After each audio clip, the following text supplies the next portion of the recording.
അസ്സലാമു അലൈക്കും. ദിയൂസ് വ്ലോഗിലേക്ക് എല്ലാവർക്കും സ്വാഗതം. ഇന്നത്തെ ഡേ ഒന്ന് കണ്ടു നോക്കിയാലോ. രാവിലെ ദോശയാണ് കേട്ടോ ഉണ്ടാക്കിയിരുന്നത്. മക്കൾക്ക് രണ്ടാൾക്കും 2 പൂച്ചക്കുട്ടികളെ ചുട്ടെടുത്തിട്ടുണ്ട്. അങ്ങനെയെങ്കിലും കഴിക്കട്ടെ എന്ന് കരുതിയിട്ടാണ് കേട്ടോ. ഇതിൽക്ക് ചട്നിയാണ് കേട്ടോ ഉണ്ടാക്കിയിട്ടുണ്ടായിരുന്നത്. ഫുഡ് കഴിക്കാൻ ഭയങ്കര മടിയുള്ള കൂട്ടത്തിലാണ് കേട്ടോ എനിച്ചുമോള്.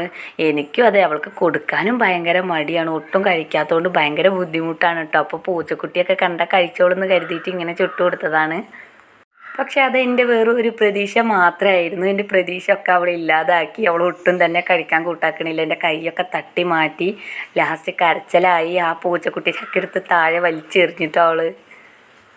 നിങ്ങളുടെ വീട്ടിലുണ്ടോ ഇതുപോലെ കഴിക്കാൻ മടിയുള്ള കുട്ടികൾ? ഞങ്ങൾക്കൊന്ന് പുറത്ത് പോകേണ്ട കാര്യം ഉണ്ടായിരുന്നു. അപ്പോൾ അതിന് വേണ്ടിയിട്ട് ഒരുങ്ങി നിൽക്കുകയാണ് കേട്ടോ അവൾ. എവിടേക്കെങ്കിലും പോവാമെന്ന് അറിഞ്ഞു കഴിഞ്ഞാൽ പിന്നെ അവൾ ആരുടെ അടുത്തേക്കും പോവില്ല, എൻ്റെ അടുത്ത് തന്നെ ഇരിക്കും കേട്ടോ. അവൾക്ക് പുറത്തേക്കൊക്കെ പോണത് ഭയങ്കര ഇഷ്ടമായിരുന്നു കേട്ടോ. ഞങ്ങൾ രാവിലെ പോയിട്ട് ഉച്ച സമയത്താണ് തിരിച്ചെത്തിയത്.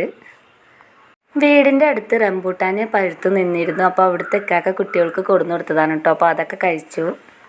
ചോറിൻ്റെ കൂടെ കൂട്ടുകറി ആയിട്ടുണ്ടായിരുന്നത് പപ്പടം, വെണ്ടയ്ക്ക കറി, വഴുതനങ്ങ ഫ്രൈ, ഓമക്കായ അച്ചാർ, ഇത്രയാണ് ഉണ്ടായിരുന്നത്. മീഷോയിൽ നിന്ന് ഞാനൊരു പ്രൊഡക്റ്റ് ഓർഡർ ചെയ്തിട്ടുണ്ടായിരുന്നു. അപ്പോൾ അത് നിങ്ങളെ കൂടെ ഒന്ന് കാണിക്കാമെന്ന് കരുതിയിട്ടോ. ഇത് മോൾക്കൊരു പേസ്റ്റ് ഓർഡർ ചെയ്തതാണ്. അതിൻ്റെ കൂടെ ഒരു ചെറിയ ബ്രഷും അതിന് കവറിങ് ആയിട്ട് ഒരു സംഭവം കൂടി വരുന്നുണ്ട്. നല്ല സോഫ്റ്റാണ് കേട്ടോ ഈ ബ്രഷ്. കുട്ടികൾക്ക് ഒട്ടും തന്നെ വേദനയും കാര്യങ്ങളൊന്നും എടുക്കില്ല കേട്ടോ. 2 ദിവസമായിട്ടോ മോള് പിന്നാലെ നടക്കുന്ന കേക്ക് ഉണ്ടാക്കാൻ പറഞ്ഞിട്ട്. അപ്പോൾ ഇന്ന് എന്തായാലും വേണ്ടിയില്ല, അവൾക്കൊരു കേക്ക് ഉണ്ടാക്കി കൊടുക്കാമെന്ന് വിചാരിച്ചു.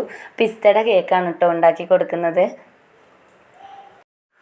പിസ്ത ഫ്ലേവറിലുള്ള കേക്ക് ഒരുപാട് ഇഷ്ടമാണ്. സ്ട്രോബെറിയുടെ അത്ര അങ്ങോട്ട് ഇഷ്ടമല്ല. അതുകൊണ്ട് തന്നെ സ്ട്രോബെറി അങ്ങനെ ഉണ്ടാക്കലില്ല. ബാക്കിയുള്ള കേക്കുകളൊക്കെ ഒരുവിധമൊക്കെ ഞാൻ അവൾക്ക് ഉണ്ടാക്കി കൊടുക്കാറുണ്ട്.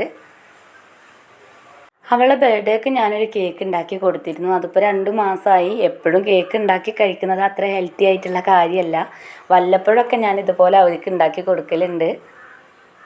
അപ്പോൾ കേക്കിൻ്റെ പരിപാടിയൊക്കെ ഇവിടെ കഴിഞ്ഞിട്ടുണ്ട്. വീട്ടിൽ കഴിക്കാനുള്ളതല്ലേ, വല്ലാണ്ട് ഡെക്കറേറ്റ് ഒന്നും ചെയ്തിട്ടില്ല. കയ്യിലുള്ളത് വെച്ചിട്ട് ഡെക്കറേറ്റ് ചെയ്തെടുത്തതാണ്. രാത്രി കഴിച്ചിരുന്നത് പൊറാട്ടയും ബട്ടർ ചിക്കനും ആയിരുന്നു. ബട്ടർ ചിക്കൻ്റെ വീഡിയോ ഞാൻ ഇട്ടിട്ടുണ്ട്, കാണാത്തവർ കയറി കാണുക. അപ്പോൾ ഇന്നത്തെ വീഡിയോ ഇത്രയേ ഉള്ളൂ. വീഡിയോ എല്ലാവർക്കും ഇഷ്ടമായി എന്ന് കരുതുന്നു.